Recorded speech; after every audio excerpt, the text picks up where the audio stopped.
and community of Flower Bluff, and your input is critical for creating this plan. In light of the current situation, I'd like to thank you for making time to join us on Skype tonight, whether that was by phone or video. Since we could no longer offer our typical in-person community meeting, we felt it was important to still offer an option for the public to learn more about the project and provide feedback. I know everybody has a lot on their minds right now, but we thought this could be a way to break away for just a little while and talk about the future of Flower Bluff. We will get through this challenging time, and this work today is a first step in creating an even better Flower Bluff. At this point, I'm going to pass it over to Shad Como with the Friesen Nichols. His team will lead us through the presentation and provide information about how to ask questions and how to take the survey document that we've provided. Thank you, Dan. Again, my name is Shad Como. I'm serving as the project manager for this planning process. Let me introduce you to the other team members, Friesen Nichols. We have Lauren Garrett, who's our lead project planner for this project, and you will hear from her shortly. Our other project planner, Alexis Garcia, is also online with us this evening. Before we get started, there are some housekeeping items we would like to mention. First, this presentation is being recorded and will be posted to view at www.cctexas.com/flowerbluff. Tonight's presentation can also be found here for those who would like to follow along. In light of the current COVID-19 situation, business sectors are having to rethink how business is done and how services are delivered. The same holds true for how we plan our cities and communities. And this evening, you are experiencing one way community engagement could take place, not only today but in the future. With that being said, we understand there are still technological tweaks that will need to be made as we improve these types of engagements. One way you can improve this evening's experience is by making sure your networks and Wi-Fi have as little traffic as possible. You may need to ask your children and or your spouses to take a break from social media and gaming for a brief moment. In the top right-hand corner of the Skype window, you have the options of a gallery view, speaker view, or content view. In order to see the full screen and presentation, please select the content view. All microphones and cameras have been muted. The chat box icon can be found in the lower left-hand corner, but it is closed at this moment. At the end of the presentation, we will address the first 5 questions only, which you will be able to enter into the chat window at that time. If you do not have the opportunity to ask a question or have questions later, you can send those to planning@cctexas.com. Tonight's questions and those sent will be posted on the project website along with responses. Tonight's presentation will cover the area development plan, the process and deliverables, existing conditions. We will also give you a demonstration of the MetroQuest survey, interactive survey that could be taken after this meeting, and then we will follow up with next steps. At this time, and with that, we will now, Lauren will now walk us through tonight's presentation. Thank you, Shad, and hello, everyone. I'm going to start with describing what an area development plan is. Area development plans are an initiative that came out of the Corpus Christi Comprehensive Plan, which was adopted in 2016. While the comprehensive plan is broad and gives an overview of the entire city, area development plans are more specific and address smaller areas. Since 2016, the city has been updating these area development plans, and they have been around for many years. The current Flower Bluff Area Development Plan was adopted in 1993. In addition to Flower Bluff, we're updating the area development plans for West Side, Padre Mustang Island, and recently finished the South Side and London area development plans. Those were both recently adopted by the city. Here's some maps providing some context for the planning area. Flower Bluff is a peninsula, as you see. It's located southeast of downtown. More specifically, it's surrounded by Oso Bay here, Corpus Christi Bay to the north, and then Laguna Madre here on the east. This plan is going to give direction for Flower Bluff towards the future. it creates a vision. And this vision is very important for the planning process because it's not short-term, it's long-term. We're wanting to see where Flower Bluff will go 10 years from now, 15 years from now, and even 20 years time frame. It also brings focus to the community level. So like I mentioned, different from a comp plan, this plan is specific and it gets into the details, land use, infrastructure, public facilities. Now I'll go over the planning process. This includes public outreach and participation, and we encourage you to participate throughout the whole plan. We gather input in a variety of ways so we can make sure that we're hearing from everyone. You can see we have an online survey, we have advisory committee meetings, as well as community workshops. We will do an analysis of the existing conditions, and these are what help us learn more about Flower Bluff specifically. Then we'll prepare the plan and then go through the approval process in the end. This graphic here shows you these steps throughout the process. We're currently holding our first meeting here online, and we will be coming back to the community in the summer of 2020, so that's something to look forward to. Mark your calendars. This plan is for you, so we encourage you to participate in the process by visiting the website. You can sign up for email notifications there. You can take the online survey at flowerbluff.metroquest.com. That's available now. And then we also encourage you to share this with friends and tell friends and family to participate. We want to hear from everyone. Finally, the final plan will include community input summary, identify future land uses, and then have the community vision that we form with the community. In addition to that, we'll have implementation strategies that help us achieve that vision, and then we'll include public investment recommendations.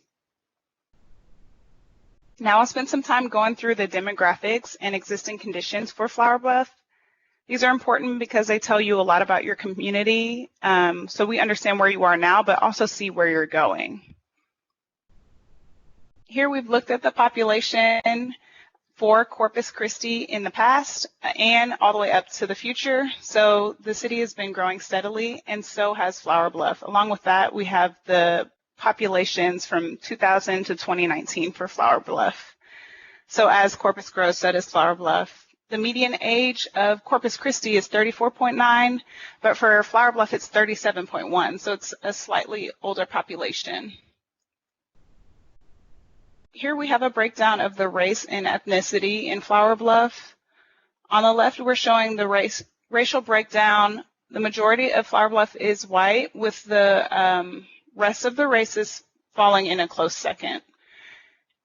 Then on the right, you'll see the ethnicity breakdown, and about 35% of Flower Bluff identifies as Hispanic or Latino. For household income, Flower Bluff and the city of Corpus overall have the majority of people falling in this $50,000 to $75,000 range. And you can see the median income for Corpus Christi is $53,000 and Flower Bluff's is about $52,000. So they're pretty close. Flower Bluff is just a little bit behind.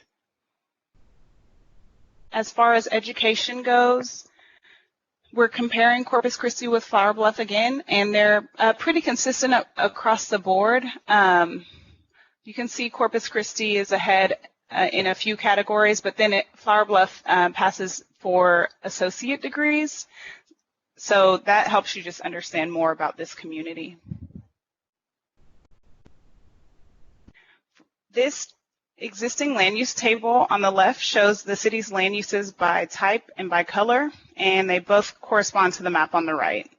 The table also breaks down the land area based on the land use categories, and I'd like to highlight that largely due to the Naval Air Station, the public and semi-public land use represents a larger share in Flower Bluff, over 1/3, relative to the rest of the city.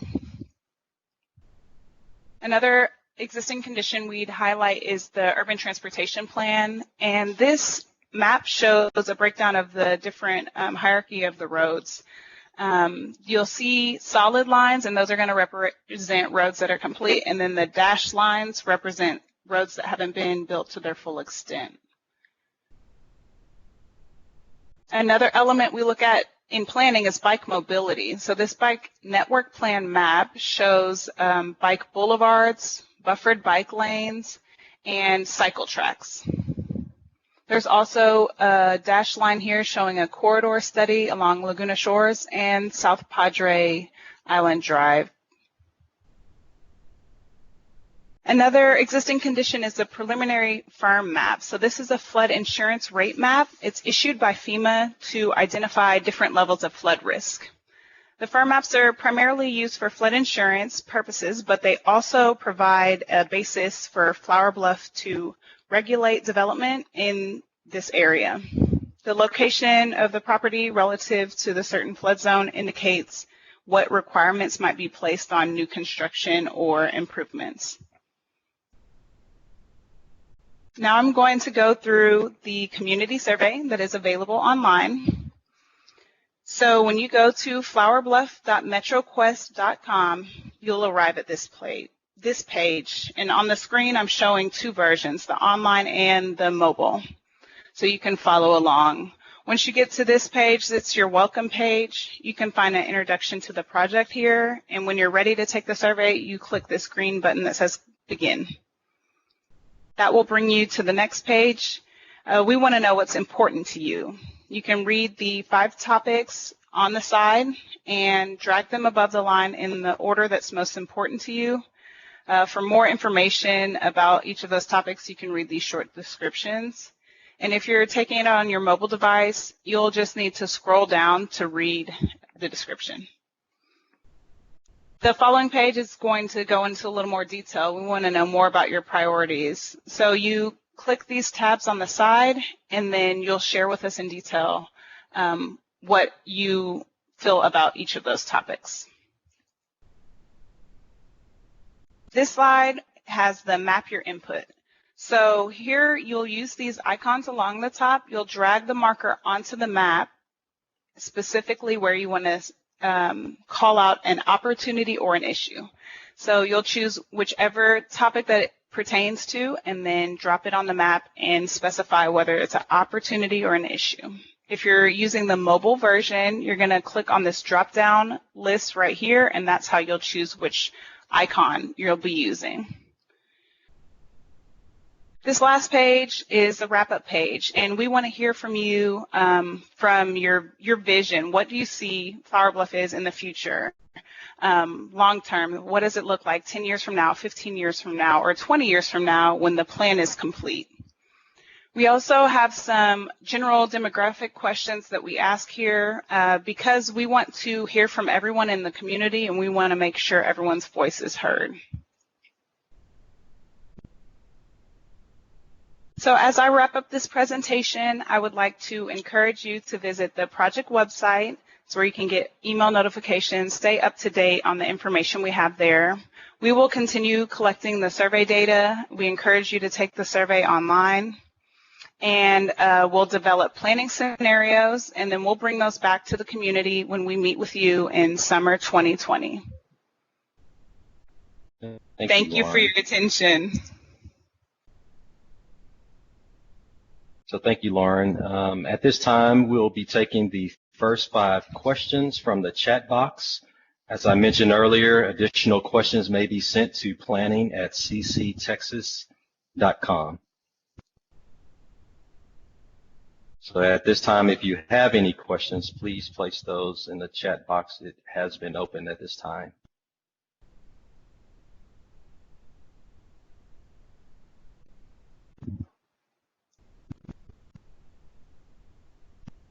We'll give you a few seconds to do so.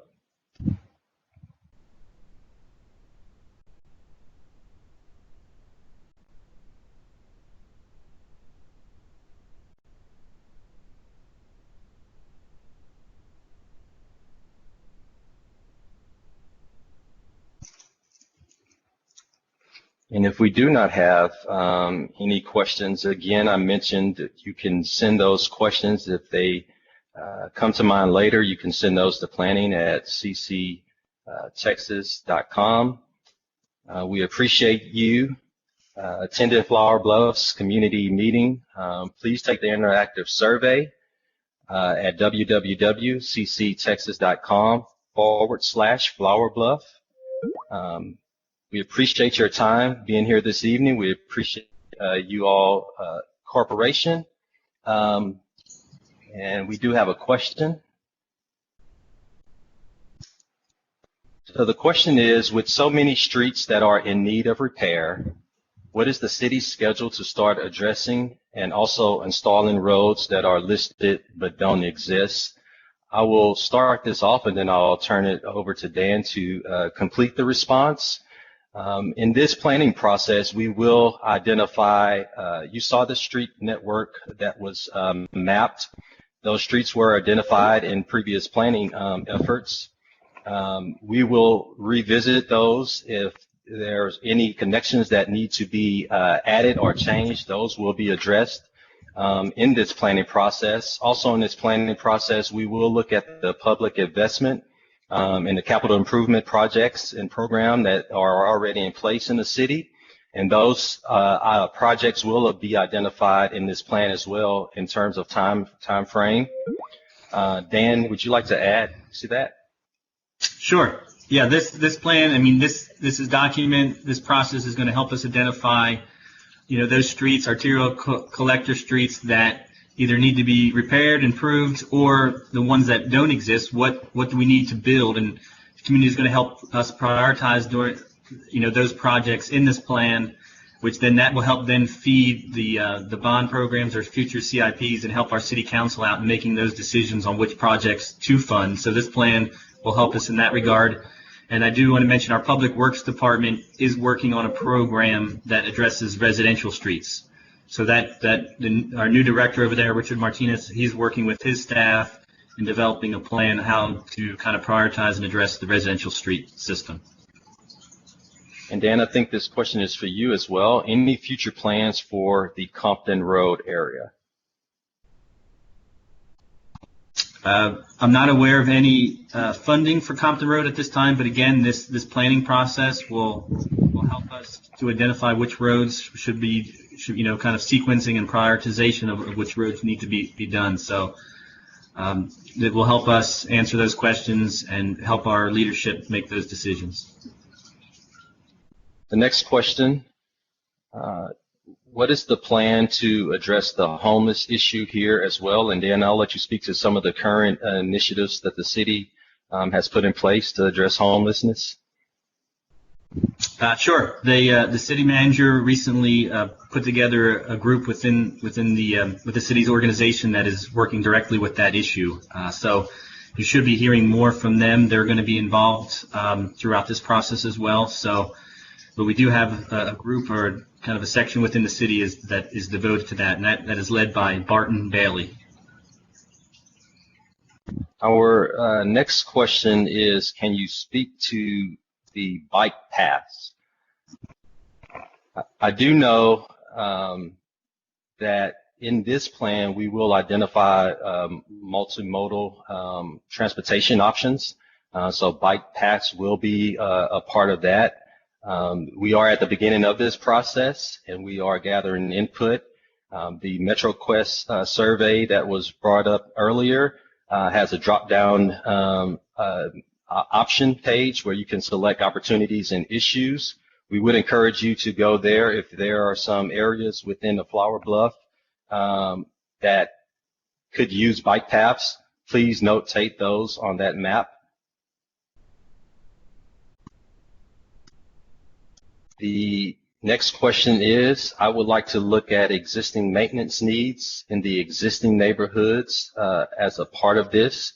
That will be a part of this planning process to look at existing conditions and some of those maintenance needs and how those are addressed in the future.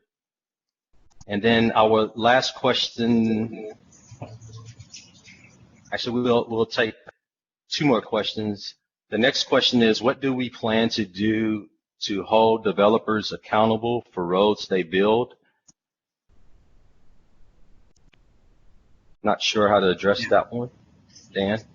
Yeah, there has been some changes over the years on some of the design standards for our residential communities, so I think that has helped in some of our recent subdivisions. But again, I think that is something our new director in the Public Works Department will be looking at as far as, the road design and city standards. I think that's part of his plan, is to incorporate and look at those designs and see if there's any changes that need to be made. But there has been recent changes, I think, in the last 5 years on that design standard. So I think you should see improvements on the most, the newer subdivisions that are being constructed today. Then our last question for the evening is, what sources were used for the demographic data slides, salary information, education level, etc., and would any changes to these demographics impact the ADP? We use the census data. We also use the American Community Survey data, and I believe that information is sourced. If it's not sourced on the slide, we will have it sourced on the slide. Any type of demographic change, of course, has impact to a particular area. At this time, we will be investigating those demographics and what those changes might mean. For example, a change in population, of course, that has a direct reflection on land uses and how we use land uses and the type of densities that we have for the land uses. So changes like that and impacts like that, we will be investigating further, and those will be reflected in the recommendations for the ADP. And I just want to make a plug. You mentioned census. This is obviously an opportunity. Folks should be receiving some things in the mail from census. We certainly encourage everyone to fill those out or get online. There's several options this go around, so please take the time to do that. Thank you. Thank you. And again, there were a few people that joined a little late. This concludes our meeting. Again, these questions that were asked tonight will be placed on the website. If you have additional questions that you would like to ask, those can be sent to planning@cctexas.com. We appreciate you attending Flower Bluff's community meeting tonight. Please remember to take the interactive survey at www.cctexas.com/flowerbluff. Have a great evening, and please be safe. Thank you for attending this evening's meeting. Good night. Thank you. Good night.